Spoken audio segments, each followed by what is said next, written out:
យើងចូលតាមក្នុងបាននៃសេចក្តីសុខជួយចម្រើនក្នុងព្រះពុទ្ធសាសនាចូលទៅដល់មានប្រោឲ្យបានកើសេចក្តីសុខព្រមទាំងជាទាំងឡាយគ្រប់គ្នាទីដែលគឺតាមមនុស្សអស់គ្នាអស់គ្នាបានដល់ក្នុងអស់ទេ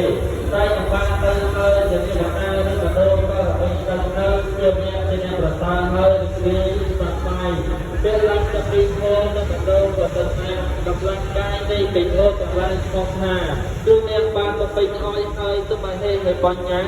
បើសតាំងអនាបកតទេបុតគឺអ្នកសសងទុកហើយមិនមែនតិចដូច្នេះសាធុសាធុសាធុហើយតបអ្នកបងប្រុសទាំងលោកនេះក៏ហើយក៏ទទួលទាំងលោកចាស់តាមទទួលទាំងលោក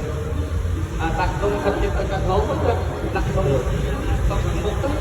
ហើយយើងនិយាយតាទាំងអស់ក៏ទទួលទាំងលោក